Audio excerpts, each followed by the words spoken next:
ibadah pada pagi hari ini. Kita hamba Tuhan. Tuhan Yesus setia. Tuhan Yesus setia. Dia sahabat kita dalam segala susahku, selalu menghiburku.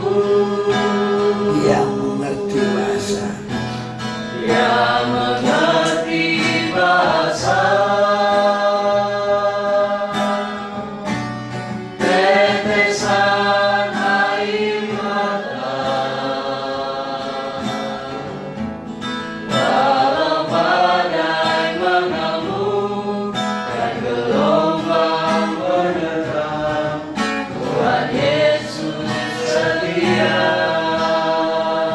Tinggal berdiri kita menyanyikan pujian Yesus kekuatanku dalam hidup ini.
Terima kasih kepada Tuhan, pada pagi hari ini kami kembali berada semua karena anugerah Tuhan. Dan kesempatan pagi hari ini kami akan diberkati dengan firman-Mu. Mari Bapa berfirman melalui hamba-Mu, sehingga apa yang Tuhan sampaikan melalui hamba-Mu boleh menguatkan kami, meneguhkan iman percaya kami kepada-Mu, untuk tetap terus berharap dan berserah kepada Tuhan. Terima kasih Bapa, pengurapan Tuhan bagi kami semua. Kami sambut firman-Mu dalam nama Tuhan kami Yesus Kristus. Haleluya. Amin. Silakan dulu. Seminggu ini saya mempersiapkan berbicara tentang tanda kedatangan Tuhan. Tuhan datang jauh dengan tanda agar supaya kita mempersiapkan diri. Nah, mari kita membuka Lukas 21. Ada 5 ayat yang akan kita baca. Ayat 29 sampai ayat yang ke-33. Lukas 21 ayat 29 sampai ayat 33. Kita baca sama-sama. 1, 2, 3. Lalu Yesus mengatakan perumpamaan ini kepada mereka. Perhatikanlah pohon ara ataupun apa saja. Apabila kamu melihat pohon-pohon itu sudah bertunas, kamu tahu dengan sendirinya bahwa musim panas sudah dekat. Demikian juga jika kamu melihat hal-hal itu terjadi, Ketahuilah bahwa kerajaan Allah sudah dekat. Aku berkata kepadamu, sesungguhnya angkatan ini tidak akan berlalu sebelum semuanya terjadi. Langit dan bumi akan berlalu, tapi perkataanku tidak akan berlalu. Saya kagum dengan Tuhan. Dia kaya dengan perumpamaan.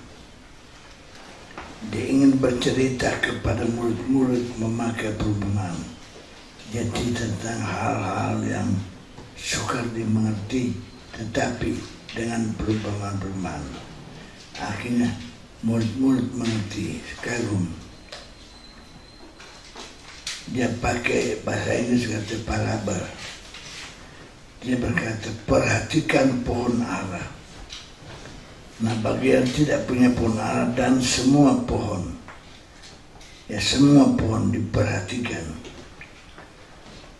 Perhatikan pohon ara dan semua pohon, karena Yesus bicara yang pertama adalah pohon ara, maka kita harus perhatikan. Kalau kita disuruh perhatikan, harus perhatikan. Waktu saya di sekolah kitab, saya diberi pengertian apa yang harus. Ada satu guru, Bapak Lumesa, tahun 71, dia banyak memberi nasihat kepada kami. Dia suruh kita perhatikan apa yang ada di ladang Tuhan. Kalau kamu melayani, mau berhasil, perhatikan ini, perhatikan itu, perhatikan ini, perhatikan itu, kerjakan ini, kerjakan itu. Hal-hal yang simpel, itu sangat berguna. Itu sebabnya Tuhan bila mari kita memperhatikan, kita harus memperhatikan. Bab ini katakan Yesus, kita perhatikan amal Tuhan dikatakan. Perhatikan, lihat. Jadi perhatian kita harus terus-menerus. Perhatikan keadaannya, bahkan bukan hanya pohon ara. Kita yang tidak ada pohon ara di Indonesia, tapi semua pohon yang ada diperhatikan. Saya di Ngoro dikelilingi oleh banyak pohon-pohon mangga. Saya banyak duduk di depan dan memperhatikan. Apabila kamu melihat pohon-pohon itu sudah bertunas, basah, ini siap bertunas, engkau akan tahu musim panas sudah dekat. Kalau saya melihat pohon mangga sudah mulai berbunga, maka musim panas mulai datang. Sederhana aja. Yesus ngomong sederhana, lihat pohon. Kalau lihat semua pohon, bukan hanya pohon ara saja. Memang pohon ara paling terkenal di antara semua pohon ada di Israel. Kalau sekarang, kalau kita mau sehat, kita pakai minyak olive oil. Olive oil itu buat ara. Kemarin saya bongkar-bongkar minuman, ada satu botol minyak olive oil, bagus untuk goreng apa aja ya. Olive oil ini bagus untuk kulit, untuk pengobatan, untuk pijat. Di Israel setiap rumah ada kentong ditaruh. Kalau orang jalan jauh, maka Tuhan terima mengoles olive oil di kaki. Orang itu rasa segar, itu keharusan. Dia rasa jadi segar lagi.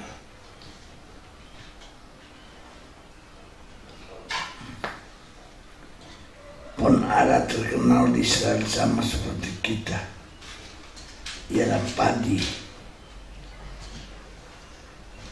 Di Israel sangat terkenal buah ara. Di mana aja kita pergi, seluruh Israel hampir ada buah ara ini. Ini menjadi bahan baku. Tuhan memakai pohon ara. Lihat katanya pohon ara. Kalau dia mulai bertunas,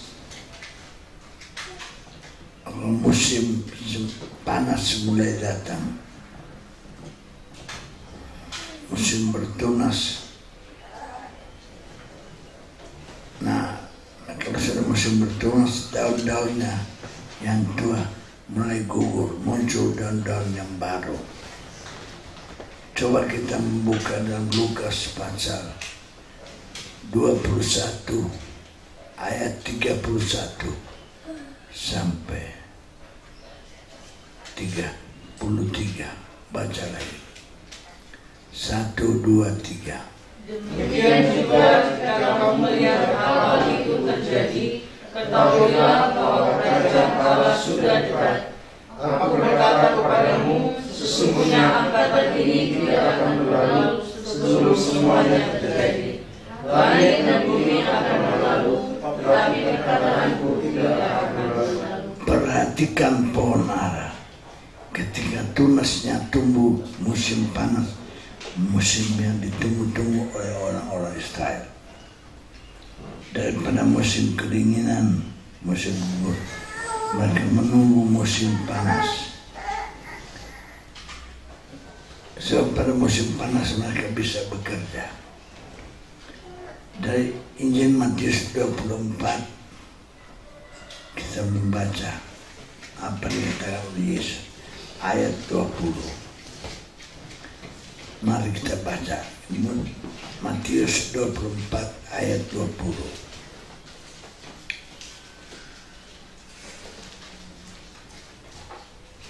2, 3. Berdoalah supaya waktu kamu memperbaiki diri itu jangan jatuh pada musim dingin dan jangan pada hari Sabat. Berdoa supaya saat melelehkan diri jangan berwaktu musim dingin. Kenapa? Musim dingin tidak disukai oleh orang Israel. Satu musim yang sangat mengerikan, sangat menakutkan. Saya sudah pergi ke Israel musim semi, musim panas, dan musim dingin. Setengah mati musim dingin, sangat dingin. Bisa 2 derajat, 3 derajat Celcius. Orang bisa mati karena kedinginan. Waktu mahasiswa Indonesia mengadakan pendakian gunung di Kanada pada sekian tahun yang lalu karena kedinginan, ada yang mati di atas gunung karena kedinginan, tidak kuat, tidak tahan dingin, kena stroke dari udara dingin, tidak tertolong, dihangatkan sampai kepada suhu tertentu tapi tidak bisa ditolong, meninggal.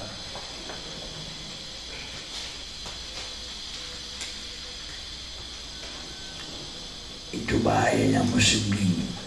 Berkali-kali dalam firman Allah dikatakan bahwa musim panas pun tidak, dingin pun tidak. Aku ingin kamu panas atau dingin. Tuhan bicara kepada jemaat Laodikia. Tuhan ingin ada musim panas. Tuhan ingin ada sesuatu yang panas dalam hati kita. Dalam Matius pasal 3 ayat 11, aku membaptiskan kamu dengan air, tapi Yesus datang membaptiskan kamu dengan Roh dan dengan api. Api itu panas. Maka kata, lihat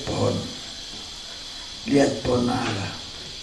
Pohon itu bertunas, ada tumbuhan yang baru, musim panas sudah dekat. Saya lihat pohon mangga bertunas, sebentar lagi musim panas. Daun-daun yang lama pada jatuh.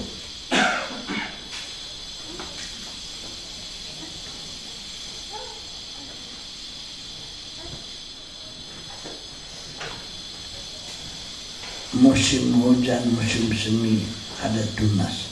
Setelah tunas ada musim panas. Itu berlanjut. Maka Yesus perhatikan pohon ara dan pohon yang lain. Saya bicara dulu dalam sejarah. Sana sejarah dan sementara saya bicara secara rohani. Pohon ara adalah lambang Israel. Perhatikan, Israel untuk beribu-ribu tahun, beratus tahun telah dicerai-beraikan oleh Tuhan karena mereka menyelipkan Yesus, dicerai-beraikan. Tiba-tiba Yesus bilang, perhatikan pohon ara, perhatikan Israel. Bila ia bertunas, musim panas sudah dekat. Kapan Israel bertunas? Kapan? Coba saya tanya kepada pemuda. Kapan Israel bertunas? Secara sejarah mesti dihafal kapan Israel bertunas sama dengan umur saya. 11 Mei tahun 48 dia merdeka. Bangkitlah Israel. Dan berapa orang mendarat di Tel Aviv. Orang Inggris tahu Alkitab.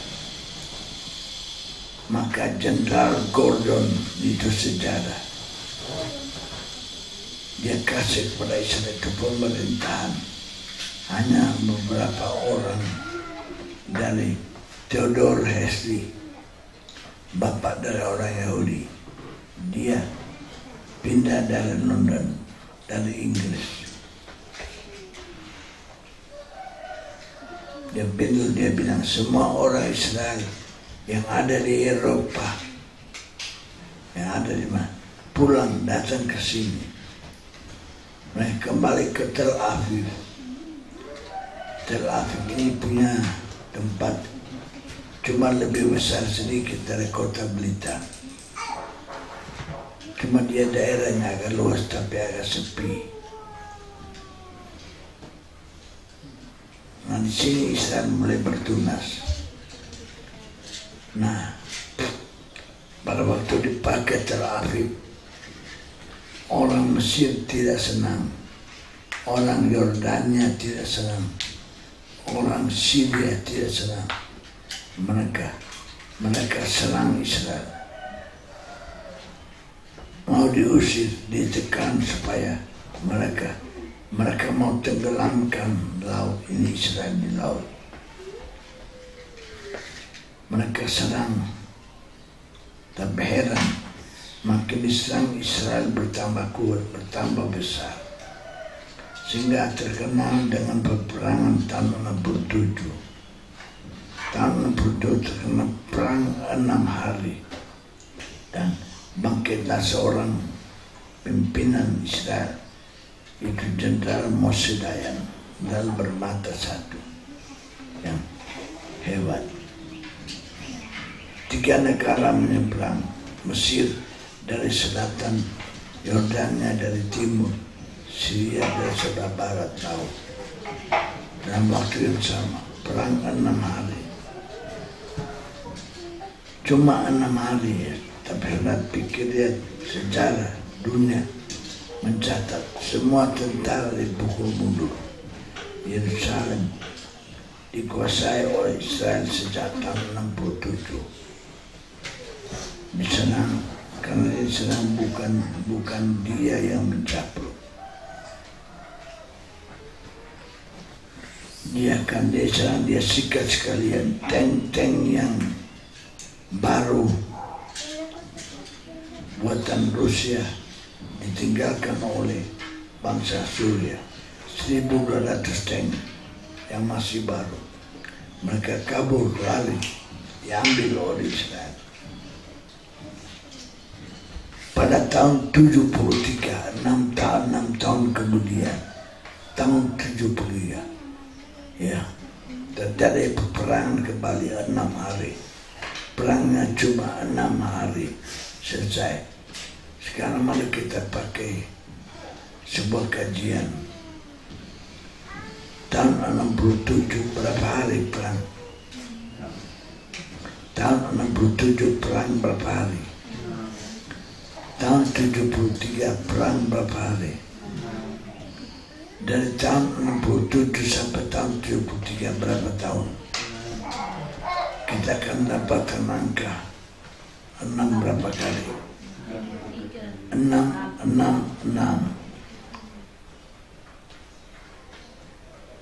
Seperti ahli komputer. Bukan orang Yahudi, kalau mau 6 hari sudah selesai. Tapi seluruh dunia pasti ribut. Apa maksudnya Tuhan bilang? Musim panas sudah dekat. Summer. Jadi sebuah sejarah, ada kegoncangan.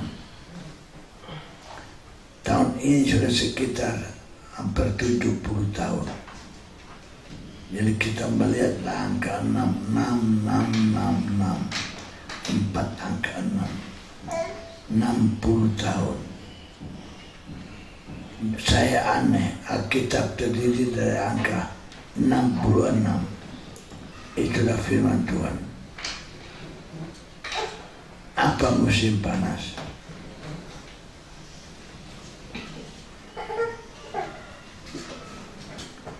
Musim di mana orang bekerja, orang libur, orang senang-senang habis musim dingin.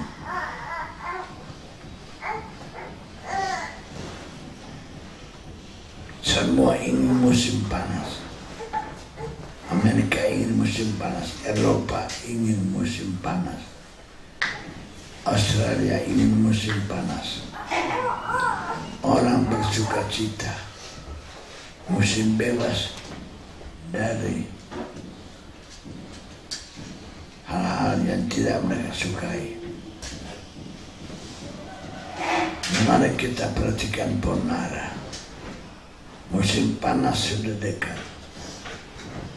Zaman pembebasan sudah dekat. Secara rohani, Israel sudah bertulang sekarang. Sudah 70 tahun, sudah besar.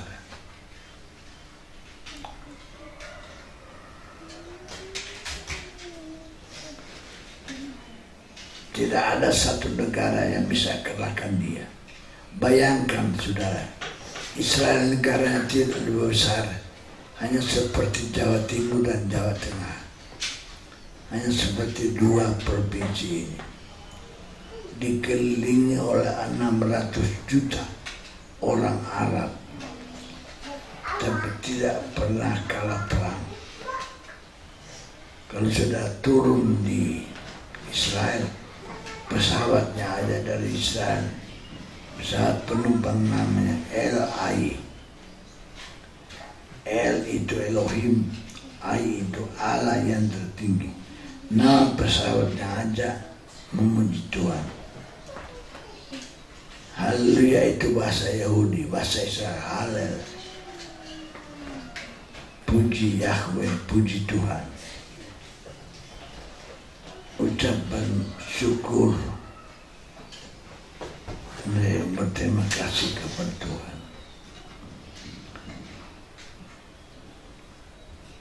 Nah, di ayat 31 Lukas 21, demikian juga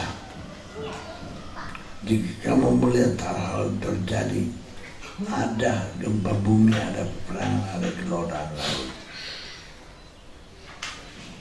Ayat 25 baca 23. Dan akan ada tanda-tanda pada matahari dan bulan dan bintang-bintang, dan di bumi bangsa-bangsa akan takut dan bingung menghadapi deru dan gelora laut. Orang akan mati ketakutan karena kecemasan berhubung dengan segala apa yang menimpa bumi ini. Setelah kuasa-kuasa langit akan goncang. 31. Demikian juga ketika kamu melihat hal-hal itu terjadi, ketahuilah bahwa kerajaan Allah sudah dekat. Saya mau katakan kerajaan Allah sudah dekat. Yang sekarang kita nikmati adalah suasana kerajaan Allah. Jadi saudara-saudara, ketika hati ini ada dalam kerajaan Allah, hati kita ada dalam suasana surga, kita menyanyi, kita berbakti kepada Tuhan. Di mana ada tekanan, di mana kesusahan, ada pencobaan, di mana ada kegemparan, kebingungan, di mana ketakutan, ada kecemasan, itu di luar kerajaan Allah. Tapi justru kita melihat sekarang banyak bangsa-bangsa ribut, gempa bumi di mana-mana. Ingat, ini sedang bertunas, kerajaan Allah sudah dekat. Nah, di ayat yang ke-32 Lukas 21, coba baca 2-3. Aku berkata padamu, sesungguhnya angkatan ini tidak akan berlalu sebelum semuanya terjadi. Siapa yang disebut angkatan ini? Itu Israel. Angkatan ini Israel. Mau dibuang, mau dibunuh, mau diserang supaya rata. Artinya Yahudi, Israel tidak bisa hilang. Saudara dan saya disebut Israel rohani, Yahudi rohani. Dan kitab Roma pasal 2 ayat 28 sampai 29. Mari kita baca.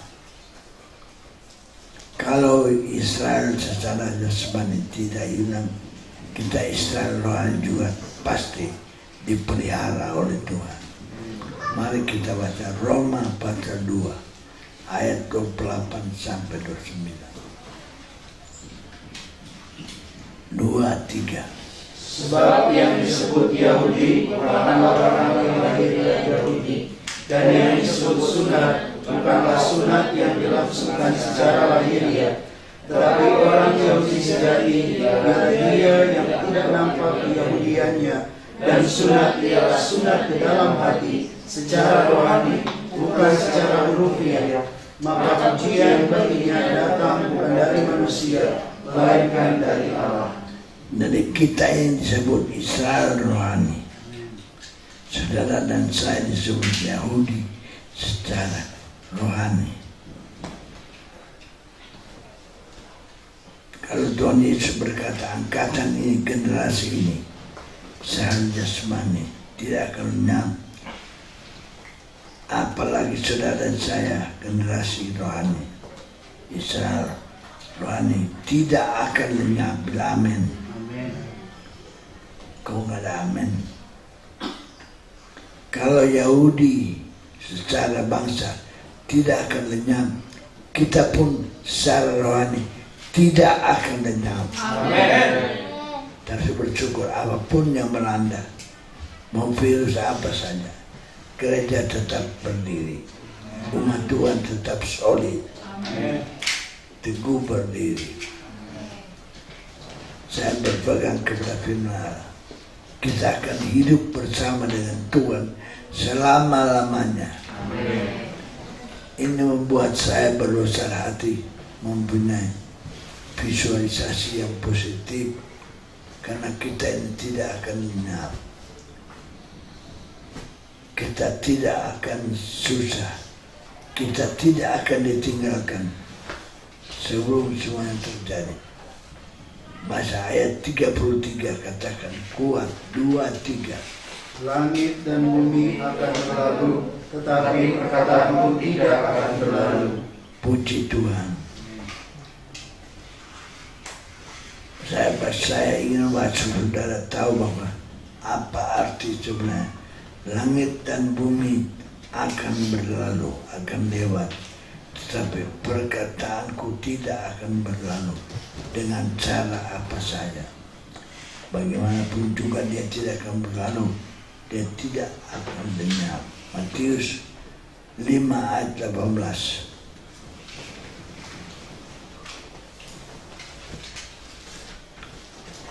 Dua, tiga. Matius 5 ayat 18.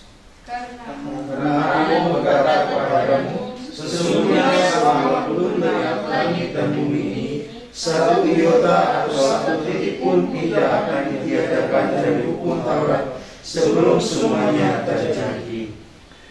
Ambil berpoin, tusuk titik itu aja. Satu titik saja dalam kita, tidak akan lenyap.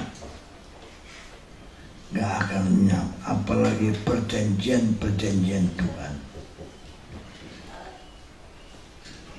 Langit dan bumi akan berlalu. Saya paling tidak suka mengubur orang-orang yang mati lebih muda dari saya.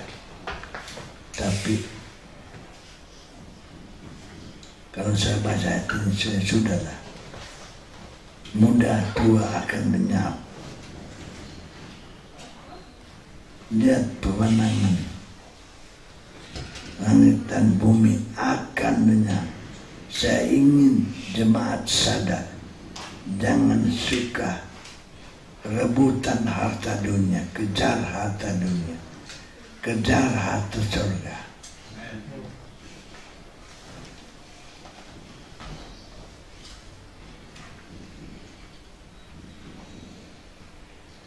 Semua lenyap, firman Allah tidak lenyap. Kita ini sedang kejar-kejaran.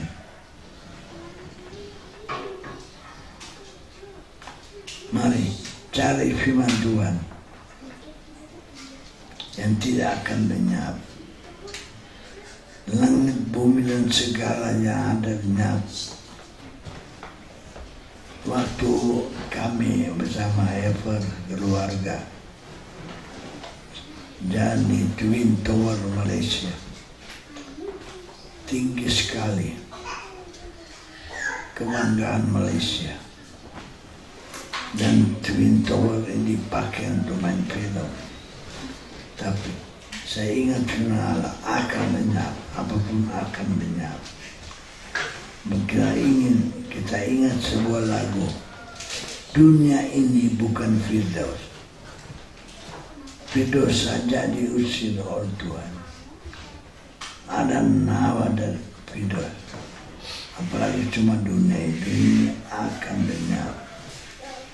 Bisa nyanyi dunia ini bukan Firdaus. Coba nyanyi. Dunia ini bukan Firdaus. Nanti Andre solo. Dunia kiri lagi. Dunia ini bukan Firdaus. Dunia ini bukan Firdaus. Hanya di kaki Tuhan.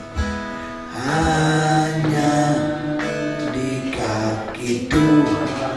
Di situ hatiku tenang. Hatiku teduh. Dunia ini bukan Firdaus. Dunia ini bukan Firdaus. Hanya di kaki Tuhan. Di situ hatiku tadi. Di situ hatiku teduh. Saya ingat ada satu mak di Sangir, dan dia bersaksi, dan saya menyanyi gilang-gilang. Masa-masa pasal orang itu, dunia ini bukan Firdaus. Suaminya berteriak, duduk aja kamu. Katanya gila-gila.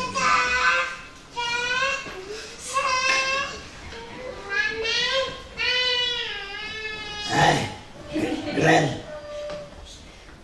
diam.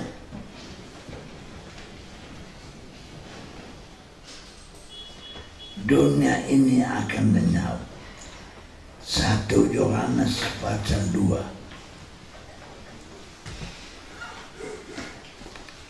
ayat 15 sampai 17. Ya. Janganlah kamu mengasihi dunia dan apa yang ada di dalamnya. Jika orang mengasihi dunia, maka kasih akan Bapa yang ada di dalam orang itu. Sebab semua yang ada di dalam dunia, yaitu keinginan daging dan keinginan mata serta keangkuhan hidup, bukanlah berasal dari Bapa, melainkan dari dunia. Dan dunia ini sebenarnya dengan keinginannya, tetapi orang yang melakukan kehendak Allah tetap hidup selama-lamanya.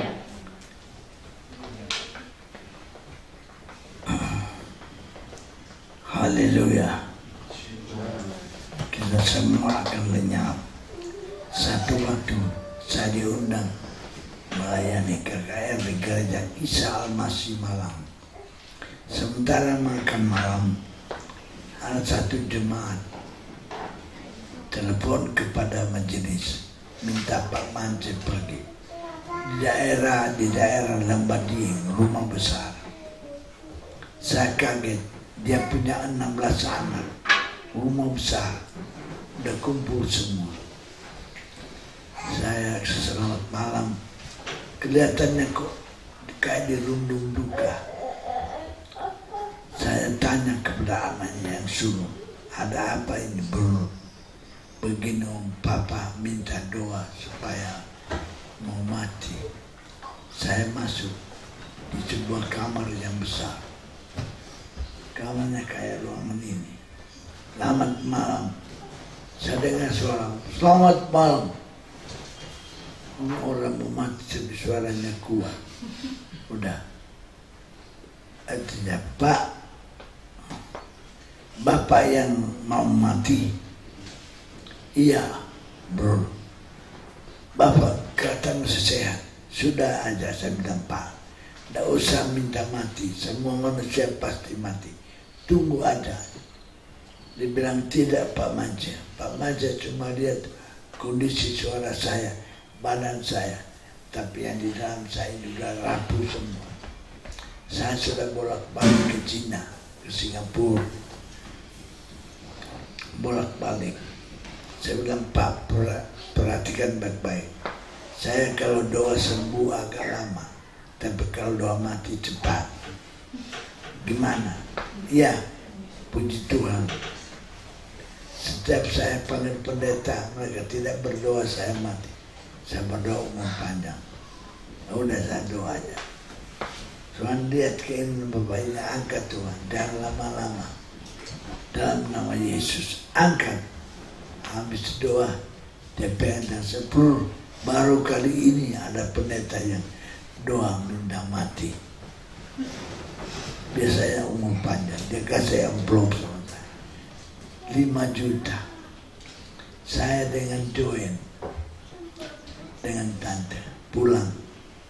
Kendaraan saya belum keluar Malang. Saya bilang, Om Mance, iya.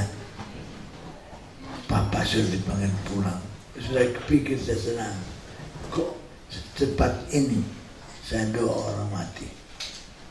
Langsung meninggal. Nah waktu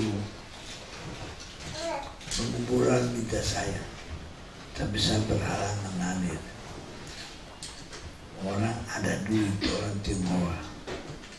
Saya bilang, tidak usah. Saya bilang, Pak, tidak usah minta mati. Nanti saya juga tunggu aja. Semua akan mati. Langit dan bumi akan lalu. Semua akan mati, akan hilang, akan lenyap. Bumi ini akan lenyap.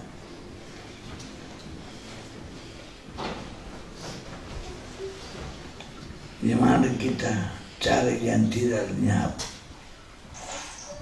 terus hari-hari ini kita sudah lihat bahwa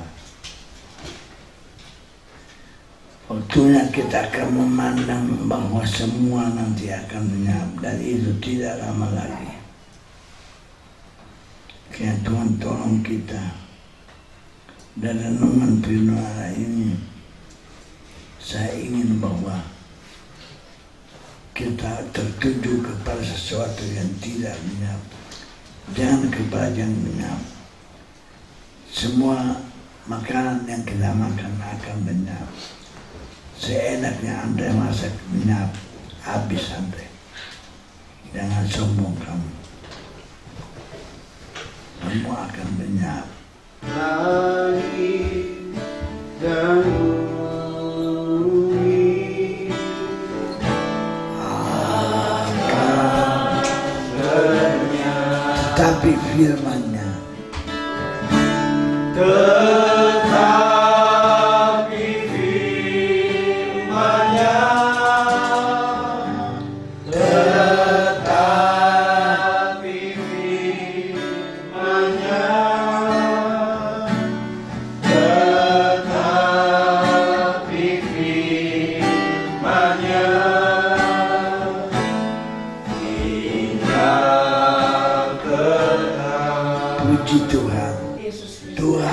memberkati engkau.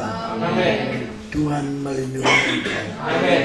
Tuhan menyari wajah-Mu dengan kasih, memberi engkau kasih karunia.